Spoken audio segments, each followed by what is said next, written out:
வணக்கம் ஈழமுலம் நேயர்களே. சட்டமன்ற தேர்தலில் எம்பிஆர் ஒருத்தவங்க தங்களோட பதவியை திறந்துட்டு வந்து மயிலாப்பூர் தொகுதியில் களம் காண போறாங்க அப்படிங்கிற அதிர்ச்சியும் ஆச்சரியத்துக்குள்ளான ஒரு தகவல் வந்திருக்கு. எந்த அளவுக்கு உண்மை அப்படிங்கிறத பார்க்கலாம். கனிமொழி அவர்கள் தங்களோட பதவி காலத்தை, அதாவது எம்பி பதவியை வந்து திறந்துட்டு சட்டமன்ற தேர்தலில் மயிலாப்பூர்ல களம் காண போறாங்களாம். இது எந்த அளவுக்கு உண்மை, வாங்க சிவகேசம் கிட்ட கேட்கலாம். வணக்கம்.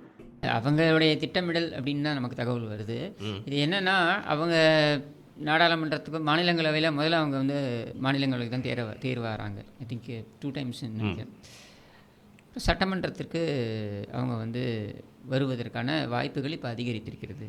ஏன்னா நாடாளுமன்றத்தை பொறுத்த வரைக்கும் நீங்கள் 2029 வரைக்கும் பெருசாக ரோல் எதுவும் கிடையாது. அது மட்டும் இல்லாமல் நீங்கள் வந்து அங்கே இவங்களுடைய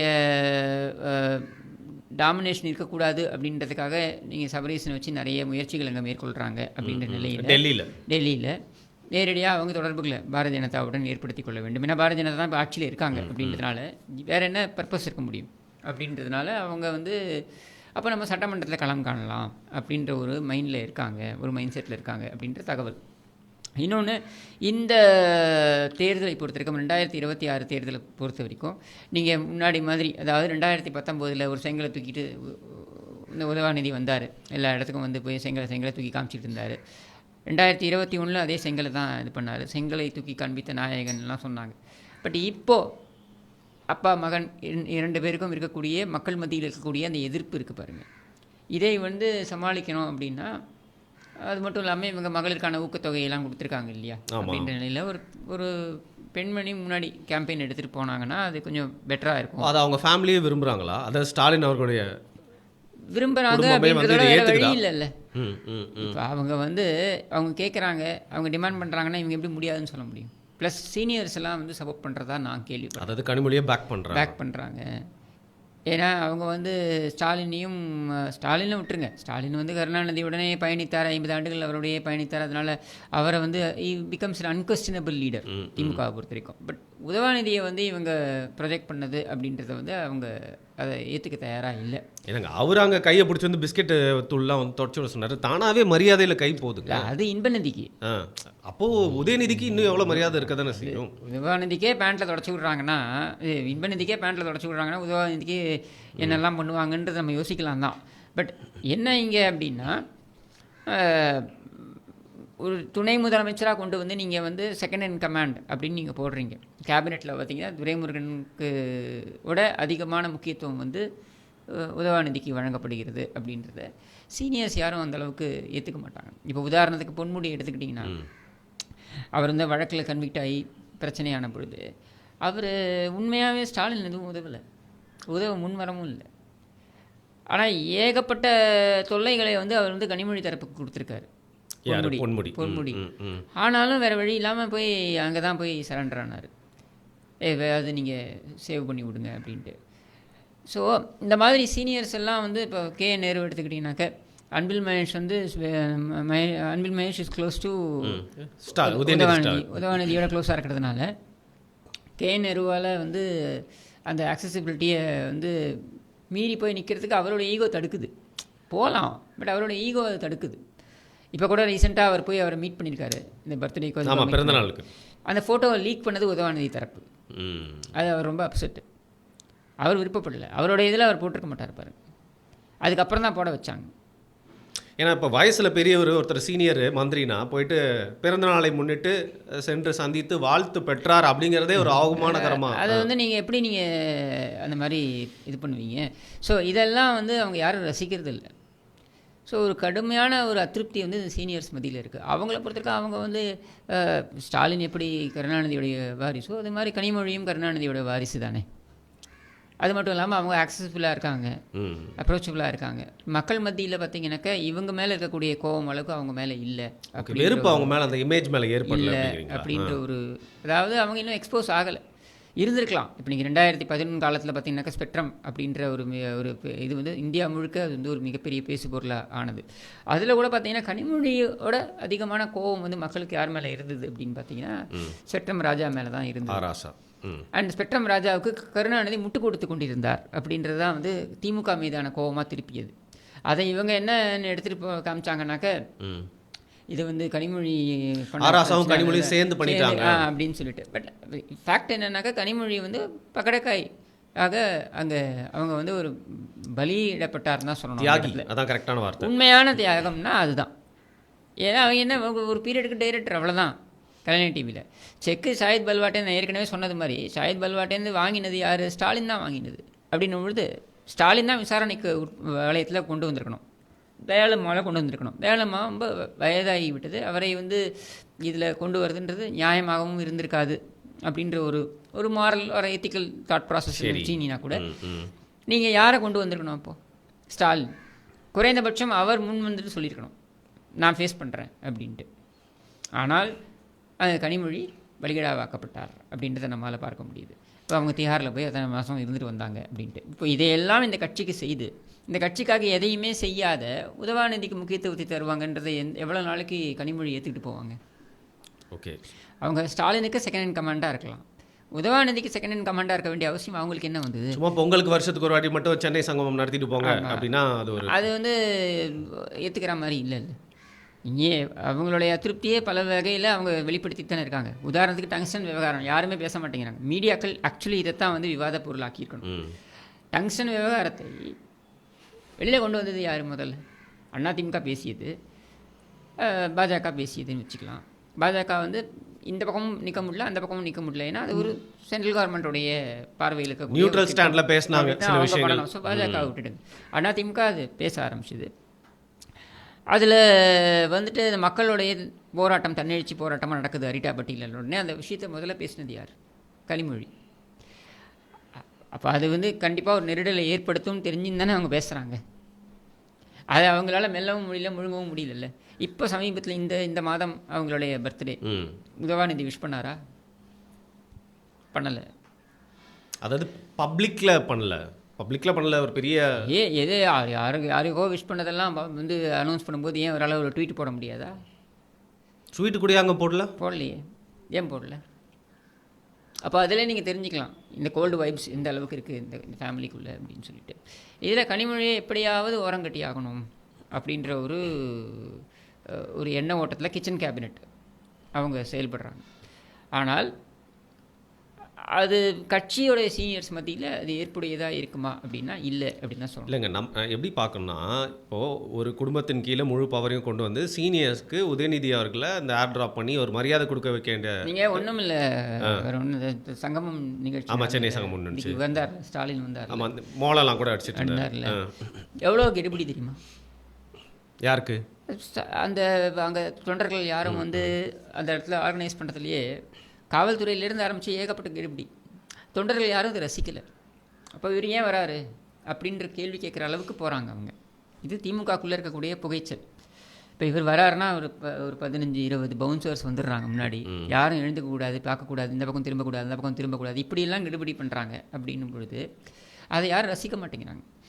இயல்பாக திமுகவில் இருக்கக்கூடிய தலைவர்கள்லாம் இருந்து வந்த நபர்கள்னால் நீங்கள் கருணாநிதி எடுத்துக்கிட்டிங்கனாக்கா ஆக்சசிபிலிட்டி அப்படின்றது தான் அவருடைய ப்ளஸ் பாயிண்ட்டாக சொல்லப்பட்டது. யார் வேண்டுமானாலும் அவரை சென்று கோபாலபுரத்தில் போய் யார் வேணாலும் பார்க்கலாம், அவரை சந்திக்கலாம் அப்படின்றது ஒரு ஆக்சசிபிள் லீடர் அப்படின்றது வந்து அவருடைய ப்ளஸ் பாயிண்ட்டாக அது சொல்லப்பட்டது.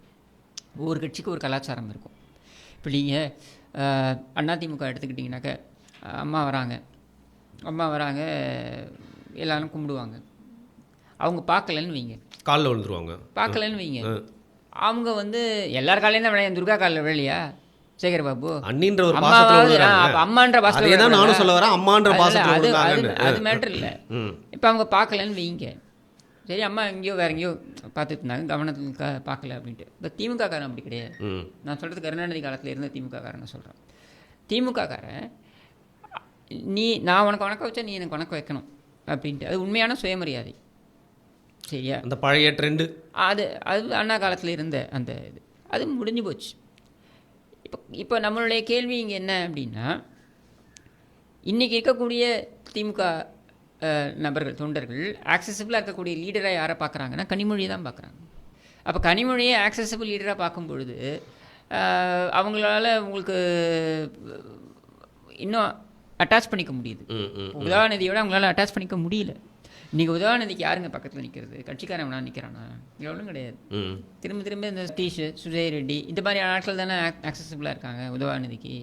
அப்போது இங்கே வந்து என்ன ஆகிடுது, ஒன்று அஃபிஷியல்ஸு அதிகாரிகள், இன்னொன்று இந்த மாதிரியான அல்லக்கைகள், இவங்க தான் வந்து புடைசூழ இருக்காங்களே தவிர்த்து கட்சிக்காரன் யாரும் வந்து ஆக்சசிபிளாக இல்லை, கட்சிக்காரங்களோட இவங்க வந்து தொடர்பில் இல்லை அப்படின்றது தான் வைக்கக்கூடிய ஒரு குற்றச்சாட்டாக இருக்குது. அண்டு இவங்க என்ன பண்ணுறாங்க, மீடியா மேனேஜ்மெண்ட்டு, இப்போ இந்த யூடர்ன் அப்படின்னு இருக்கு இல்லையா, ஃபேக்ட் செக்கிங், இந்த மாதிரி ஒரு குரூப்பு, இந்த குரூப்புக்கு வந்து நாங்கள் மீடியாவை ஹேண்டில் பண்ணுறோம். இப்போ டிஐபிஆரில் ஒரு கும்பல் வந்திருக்கு, நாங்கள் மீடியாவை ஹேண்டில் பண்ணுறோம், நாங்கள் வந்து அதாவது ஒரு விஷயத்தையும் மடைமாற்றம் செஞ்சே நம்ம தப்பிச்சிக்கலாம். ஏதாவது ஒரு சம்பவம் நடக்குதுன்னா அதை மடைமாற்றம் பண்ணுறதுக்கு நாம் ஒரு ஸ்ட்ராட்டஜி பண்ணுவோம். இருக்கார் சீமான், அவரை பற்றி ஏதாவது ஒன்று சொல்லுங்கப்பா அப்படின்ட்டு ஏதாவது ஒன்று கிளப்பி விட வேண்டியது. இந்த மாதிரி இதுதான் நடந்துக்கிட்டு இருக்க தவிர்த்து ரியலாக கட்சியோடைய பெனிஃபிட்டுக்காக அப்படின்னு எதுவும் நடக்கலை. Okay. So at the Kadar லெவலில் ஒரு டிசப்பாயின்மெண்ட்டு, அது மட்டும் இல்லாமல் டிசென்சான்ட்மெண்ட்னு சொல்லுவோம் ஆங்கிலத்தில். சாரி, டிசென்சான்ட்மெண்ட். ஓகே. அதாவது என்னென்னா ஒரு மாதிரி ஒரு ஒரு கோபம்னே சொல்லலாமே, பற்றற்று போகிறது, வெறுத்து போயிடுறது. இது மாதிரி என்ன அப்போ இவ்வளோ கஷ்டப்பட்டு 10 வருஷம் நம்ம கஷ்டப்பட்டு நம்ம ஆட்சிக்கு வந்து எவன் வேணும் சம்பாதிச்சுட்டு போகிறான், இல்லை கட்சிக்கு சம்மந்தமே இல்லாதவன்லாம் சம்பாதிச்சுட்டு போகிறான், நம்மளுக்கு காசும் வரல, மரியாதையும் வரல, இது எதுக்கு நம்ம வந்து இந்த கட்சிக்கு முட்டு கொடுக்கணும் அப்படின்ற ஒரு எண்ண ஓட்டம் வந்து அவங்களுக்கு வந்துருச்சு. சரி, இப்போ நான் எப்படி பார்க்குறேன்னாங்க, திமுகவில் ஒரு குடும்பத்துக்கு கீழே வந்து அந்த பவர் கொண்டு வந்துட்டாங்க, இவங்களுக்கு அதிருப்தி இருக்குது. சரி, நம்மளை இவங்க இப்படிலாம் ஹேண்டில் பண்ணி தட்டி கழிக்க பார்க்குறாங்க, கழிச்சு விட பார்க்குறாங்க, நம்ம வந்து இந்த குடும்பத்துக்குள்ளே இருக்க விரிசலை வச்சு நம்ம ஒரு அரசியல் பண்ணி யாரெல்லாம் அதிருப்தியாளர்களாக இருக்காங்களோ கனிமொழியை பூஸ்ட் பண்ணி விடலாம் அப்படின்னு அவங்க பண்ணலாம் இல்லையா? இல்லை, அவங்க வேற என்ன பண்ணுவாங்க, அவங்களுக்கு என்ன சாய்ஸ்? துரைமுருகனால நினச்சா பண்ண முடியும் இல்லையா? துரைமுருகனோ இல்லை அவர் கீழே இருக்கிற மற்ற சீனியர்களோ வந்து இந்த அரசியலை பண்ணி விளையாட முடியும் இல்லையா? இல்லைங்க, இப்போ நேரு எடுத்துக்கிட்டிங்கன்னா கடந்த 4-5 மாதமாக இந்த குடும்பத்துக்கு அப்பம் கட்டுறதை நிறுத்திட்டார். எல்லா டெண்டராகவும் அவரே தான், எல்லா டெண்டரையும் அவர் தான் நேரடியாக பார்க்குறாரு. இதே மாதிரி தான் துரைமுருகன் சொன்னீங்க, அவரும் அந்த மாதிரி இது பண்ணுறாங்க. ஸோ அவங்களுக்கு என்னென்னா, நாம் உங்களுக்கு கொடுத்து என்ன ஆகுது, நீங்கள் எடுத்துகிட்டு போய் எங்கேயோ வச்சுக்கிறீங்க, எங்களுக்கு என்ன அதில் பெனிஃபிட்டு இப்படின்ற ஒரு எண்ண ஓட்டம் வந்துருச்சு. இன்னொன்று அவங்க இதுவாக தானே இருக்காங்க. கனிமொழி நீங்கள் எடுத்துக்கிட்டிங்கனாக்க அவங்க என்ன ஒரு ஆம்பிஷனே இல்லாமல் இருக்கணும்னு நினைக்கிறீங்களா? அப்படி இல்லைங்க, கண்டிப்பாக இருக்கும். எல்லாருக்கும் ஒரு ஆம்பிஷன் இருக்கும்ல. நேற்று வந்து உதவாநிதிக்கெலாம் வந்து ஒரு ஆம்பிஷன்ற மாதிரி நீங்கள் ப்ரொஜெக்ட் பண்ணும் பொழுது, அப்போ எனக்கு தெரிஞ்சு 2006-7 இருக்காங்களா, 7 இந்த கட்சியில் இருக்கக்கூடிய ஆக்டிவாக இருக்கக்கூடிய மெம்பர் ஆஃப் பார்லிமெண்ட்டாக இருந்து, அதாவது ராஜ்யசபாவாக இருக்கட்டும் லோக்சபாவாக இருக்கட்டும், 2 முறை அவங்க தேர்வாகியிருக்காங்க. ராஜ்யசபாவுக்கு 2 முறை வந்து அவங்க தேர்வாகியிருக்காங்க. லோக்சபாவுக்கு அப்படின்னும் பொழுது மக்கள் செல்வாக்கு அப்படின்றதும் இருந்து தானே வருது. ஸோ இந்த டைனாசிட்டியை டைரெக்ட் லைனை பிரேக் பண்ணுறதுக்காக இப்போ வந்து கண்டிப்பாக நீங்கள் திமுகவோட எதிர்ப்பாளர் இருந்தாலும் கனிமொழி அவர்கள் சட்டமன்றத்தில் நீங்கள் சொல்கிற மாதிரி உண்மையாக களம் காண்றாங்க அப்படின்னு வச்சுக்கோங்க. ஒரு அபிமானம் வந்து சில பேர் என்ன ஒரே ஒரு கேள்வி வரும்னா, ஸ்டாலின் கொளத்தூர், உதவாநிதி சேப்பாக்கம், கனிமொழியும் மயிலாப்பூர் அப்படின்னா எல்லாமே சென்னை சென்ட்ரிக்காக இருக்குமே அப்படின்றது வரும். ஆனால் ஸ்டாலினுக்கோ உதவாநிதிக்கோ அந்த திராணியும் தெம்பும் கிடையாது சென்னையை விட்டு வெளியில் வரதுக்கு. நீங்கள் வந்து ஒரு திருவாரூர்லேயே இப்போ கருணாநிதி போட்டிக்கிட்டார் இல்லையா திருவாரூரில், அந்த மாதிரி நீ டெல்டாக்காரன் தானே சொல்லிக்கிறீங்க, நானும் டெல்டாக்காரன் தான் சொல்லிக்கிறீங்க, அப்போ போய் அங்கே போட்டிட்டு பண்ணி தானே தைரியம் இருந்தால் குளித்தலையில் போட்டிடு, கருணாநிதியோடைய தாத்தாவுடைய தொகுதி குளித்தலையில் போட்டிடு, திருவாரூரில் போட்டிடலாமே. நீங்கள் தான் 200 ஜெயிக்க வேணுன்றீங்களே, 200 ஜெயிக்கக்கூடிய நீ ஏன் சென்னையிலே ஓட்டிக்கிற? ஆனால் இவங்க ஏற்கனவே தூத்துக்குடியில் வந்து 200 தொகுதி ஜெயிக்க முடியுன்ற ஒரு நம்பிக்கை உனக்கு இருக்குன்ற பட்சத்தில், சிந்தாமல் சிதறாமல் அவ்வளோ பெரிய கூட்டணி நீங்கள் வச்சிருக்கிற நிலையில் நீ எதுக்காக சென்னையில் மட்டும் ஓட்டிக்கிட்டு இருக்க? சரி, ஜெயலலிதா பர்கூரில் போட்டிக்கிட்டாங்க, தோத்தாங்க. இதில் பேர் என்ன, திருவரங்கத்துலேருந்து போட்டிக்கிட்டாங்க, ஆண்டிப்பட்டியிலேருந்து போட்டிக்கிட்டாங்க, ஆர்கே நகர்லேருந்து போட்டிக்கிட்டாங்க. சரியா, இத்தனை இடங்கள்லேருந்து அவங்க போட்டிக்கிட்டாங்க. அந்த மாதிரி நீயும் வந்து பல இடங்கள்லேருந்து போட்டிட, ஒட்டுமொத்த தமிழ்நாட்டுக்கும் தானே நீ தலைவர். இல்லை, அப்படி நீங்கள் ஈஸியாக சொல்லிடுவீங்க. அவர் வந்து ஏன் சென்னையை விட்டு வெளில வர மாட்டேங்கிறீங்க? அப்பனும் மகனும், அப்பா வந்ததே கிடையாது, மகன் அவருடைய கரியரையும் அங்கே தான் ஆரம்பிக்கிறாரு. அதுவும் வந்து இருக்கிறதுலே one of the smallest constituency, சேப்பாக்கம்ன்றது one of the smallest constituency. So அந்த மாதிரி ஒரு சேஃப் பெட்லேயே சேஃப் ஜோன்லேயே விளையாடணும்னு நீங்கள் நினைக்கிறீங்க. வேறு கனிமொழி அப்படி பண்ணலை. வேறு ஒரு இடத்துல ஸ்ட்ராங்காக இருக்கட்டும், இப்போ மயிலாப்பூர் அவங்க பிளான் பண்ணுறாங்க அப்படின்னு தகவல் வருது இல்லையா, அதுவாக இருக்கட்டும், அதில் அவங்க வந்து சவுத் அண்ட் நார்த் அப்படின்ற மாதிரி அவங்க காமிச்சிக்கிறாங்க இல்லையா. அங்கே நீங்கள் பவர் சென்டராக இருக்கீங்க, இங்கே நாங்கள் இருக்கோம் அப்படிங்கிற மாதிரி. இல்லை இப்போ சவுத்துலேயும் அவங்க ரெப்ரசென்ட் பண்ணி ஜெயிச்சிட்டாங்க, நார்த்தில் இப்போ மயிலாப்பூர்லேயும் அவங்க ரெப்ரசென்ட் பண்ணி அவங்க ஜெயிக்கிறாங்க இல்லையா. ஜெயித்தாங்க அப்படின்னா வந்து அப்படின்னும் போது அது ஒரு நான் வந்து நான் எங்கே வேணாலும் என்னால் போட்டியிட முடியும் அப்படின்ற ஒரு ஸ்டாண்டையும் கொண்டு வராங்க இல்லையா. ஒருவேளை திமுக ஜெயிக்குதுன்னு வச்சுக்கோங்க, கடைசியாக இது மட்டும் சொல்லிடுறேன். ஒருவேளை திமுக ஜெயிக்குது அப்படின்னா நீங்கள் சொல்ல மாதிரி கனிமொழியும் மயிலாப்பூரில் நின்று திருப்பியும் ஜெயிக்கிறாங்க அப்படின்னா அதற்கப்புறம் அங்கே நடக்கக்கூடிய ஒரு பவர் பாலிடிக்ஸ் அப்படிங்கிறது வேற மாதிரி இருக்கும். நீங்கள் அப்படி பார்க்குறீங்க. ஒருவேளை தோத்துட்டாங்க அப்படின்னா தோக்குறாங்கன்னும் போது தான் இந்த கேம் இன்னும் அதிகமாக இருக்கும்னு எனக்கு தோணுது. ஏன்னா இன்றைக்கி நீங்கள் பேசிகிட்டு இருக்க இந்த நிலைமையிலையும் கூட I can tell you confidently கிட்டத்தட்ட 45 47 திமுக எம்எல்ஏக்கள் கனிமொழியுடைய ஆதரவாளர்களாக இருக்கிறார்கள். மறைமுகமாக சொல்லலாமா? அவங்க வந்து கனிமொழியுடைய ஆதரவாளர்களாக தான் இருக்கிறார்கள். அந்த எண்ணிக்கை இன்னும் கூடத்துக்கு தான் வாய்ப்பு அதிகம். இப்போ அவங்க ஆப்போசிஷனாக கூட வர முடியாத ஒரு சூழல் ஏற்படுதுன்னு வைங்க. 2011 மாதிரியான ஒரு சூழல் நோக்கி தான் போயிட்டுருக்கு. அந்த 2011 மாதிரியான ஒரு சூழல் ஏற்படும் பொழுது கட்சி வந்து யார் பின்னாலும் போய் அணிவகுக்கும்? கனிமொழி. ஏன்னா ஒரு அதிருப்தி இருக்குது, உங்களால் தான் தோத்துட்டோம் பாருங்க. உங்களால் தோத்துட்டோன்றதை விட உன்னால் எதிர்கட்சியை எப்படி செயல்பட முடியும்? உங்கள் அப்பாவாவது சட்டையை கிழிச்சு ஏதாவது நாடகமாக ஆடினார், நீ அதுக்கும் லாய்க்கு கிடையாது உதவாநிதி. அப்போது எப்படி அவங்க தைரியமாக உங்களாண்ட வந்து அனுபவிப்பாங்க? கேட்கவே நல்லா வந்து ரொம்ப ருசிகரமாக இருக்குது. வெயிட் பண்ணி பார்ப்போம் இது வந்து என்ன மாதிரியான ஒரு நாடகங்கள் வந்து அரங்கேற போகுது அப்படிங்கிறத. ஏன்னா ஜெயிச்சா வேற ஒரு கதை, பட் தோத்தா வந்து நடக்க போகிற சர்க்கஸே ரொம்ப என்டர்டெய்னிங்காக இருக்க போகுது அப்படிங்கிறது உங்களை பார்த்தா வந்து நீங்கள் சொல்கிறத கேட்டால் வந்து புரியுது. மிக்க நன்றி.